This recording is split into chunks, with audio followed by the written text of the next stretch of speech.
Comente assim a experiência que você tem ou a vivência que você tem assim de rituximab para miastenia anti-acetilcolina e de micofenolato. Acho que são duas drogas que não estão no Ah, pronto. PCDT, mas que a gente vê na literatura tem muito uso das duas, né? De micofenolato mofetila Muito. e rituximab no cenário de miastenia anti-acetilcolina mesmo. Perfeito, perfeito, perfeito. Só para trazer isso que você falou aí de diagnóstico tardio, não é incomum, viu, Druso? Eu tenho pacientes que vieram do psiquiatra. Então, Uhum, assim, com certeza tem talvez também, tem no psiquiatra, isso aí. é isso. Porque, assim, o que é que a gente está trazendo aí? A gente está trazendo uma coisa que parece muito com funcional, né? Que é o quê? Você. Eu brinco, eu trago uma lembrança aqui da enfermaria que a gente fica lá com os residentes e numa das enfermarias que eu trabalhava em Salvador, aí eu examinava o paciente, aí eu falava, não, gente, eu acho que aqui é uma lesão de cesto, cara, tal, não sei o quê. Aí eu saía, né, no outro dia passava outro colega e no outro dia eu já voltava. Aí os meninos falavam, não, doutor fulano falou aqui que era terceiro, não é sexto não. Aí eu brinco. Eu criei uma máxima lá na enfermaria que eu falava o seguinte, olha, quando o preceptor diz que um nervo craniano é um e o outro diz outro, começa a suspeitar de miastenia. Por quê?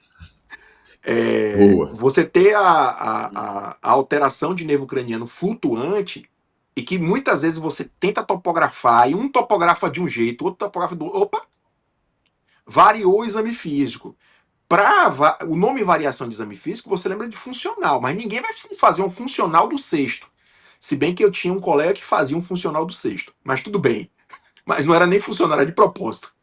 E aí, assim, em resumo, o exame oscila. Então, é uma dica também de você ver um paciente que tem uma diplopia oscilante, que, não, ele está dizendo que tá de diplopia, todo mundo já examinou, não tem nada, esse olho está normal. Ele está dizendo que sente fraqueza no final do dia, ninguém vê nada, exame físico normal. É bem isso, gente. É pensar em miastenia nesses casos, olhar para a musculatura ocular e para a pitose, olhar para sintomas ali que o paciente não está melhorando, pedir os exames complementares para poder fechar. E entrando para a parte de Drusos que ele trouxe aí sobre essas drogas, o que que acontece? Se a gente olhar os consensos que já tinham um tempo atrás, a gente tem drogas que se parecem muito quanto à questão da terapia. Então, por exemplo, a azatioprina, o micofenolato, a ciclosporina, elas são três drogas que se parecem muito e inclui aí também o tacrolimus. Quatro drogas, né? Então são drogas imunossupressoras, né? Essas drogas vão ter um papel muito similar, que é justamente fazer a imunossupressão desse paciente. E o que eu sinto, Drusos, assim, principalmente conversando com outros colegas que também trabalham com miastenia, é que é muito particular de cada serviço. Então, assim, por exemplo, por que que hoje eu prefiro a azatioprina e eu trago a azatioprina?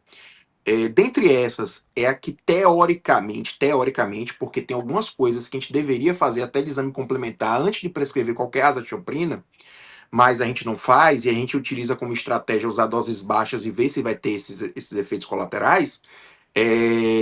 Eu prefiro a azatioprina porque eu vim da linha da neuroimune. Então, como eu utilizava muito a azatioprina, eu me sinto mais confiante de utilizar a azatioprina e eu entendo os efeitos colaterais e como combatê-los.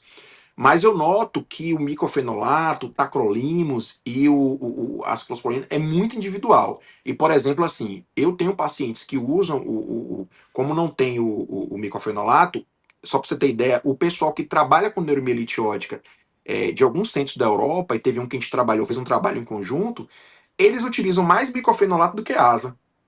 Aí a gente vai perguntar a Uhum. eles, não, a gente gosta, a gente monitora bem, inclusive eles conseguem fazer níveis séricos e etc. Então, é por eles conseguirem esses acessos. Então, assim, eu não noto grande diferença. Meu comentário sobre o rituximab. O rituximab, ele entra muito na mesma linha, na verdade, assim, eu vou tentar fazer uma comparação aqui com neuromielite ótica. O rituximab é off-label. Então, hoje, a gente vem utilizando menos terapias off-label. Mas eu digo para você, se a gente tiver mais acesso a rituximab, a gente prescreve mais.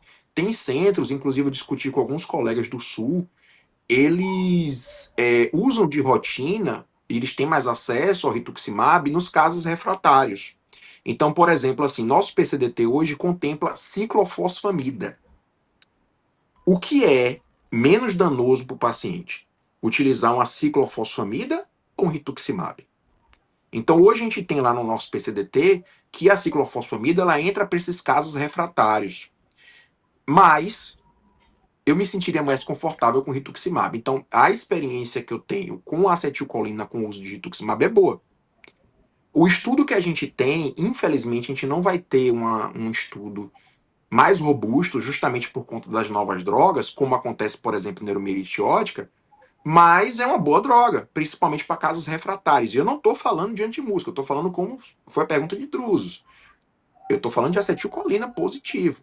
A gente consegue reduzir corticoide, mas não foi na dose que a gente queria. Não é tão eficaz quanto as drogas novas. Então, o Uhum. rituximab, se a gente tivesse acesso com certeza, e os consensos já mostram isso, tá lá, casos refratários, e tá na mesma linha da ciclofosfamida. O problema da ciclofosfamida, a gente sabe que são inúmeros, mas um deles, assim, que chama muita atenção é porque eu tô dando isso para uma mulher em idade fértil. Então, a chance dessa mulher poder não reproduzir depois da medicação pode acontecer. Ou a chance de complicações inerentes à medicação. Lembre que é um restart no sistema imunológico, né? E o PCDT está lá explicando e utilizando essa medicação. Lógico que, Druzes, como um colega para mim, ontem um colega mandou para mim, Tiago, eu não consegui o Ritux, eu vou pedir ciclo. Eu disse, cara, é o que você, né? Eu não vou dizer para você, Druzes, que a gente vai conseguir Ritux para todo mundo, mas eu me sentiria mais confortável na minha astenia refratária, que eu tentei novas drogas, que não consegui, que eu tentei tudo, eu me sinto mais confortável com Ritux. Mas lógico, o acesso à ciclofosfamida está no PCDT. Então esse é um ponto a se pesar, né? Eu acho que tudo vem de Sim, uma discussão e entender o perfil do paciente. Se é um plano de saúde, se você consegue um acesso melhor, né? Mas lembrando, aqui eu estou falando de off-label. Ah, doutor, e a ciclofosfamida? Off-label também. Não é porque é PCDT que só vai ter medicações label, certo? São medicações que se adequam ao protocolo, diretrizes terapêuticas do nosso país.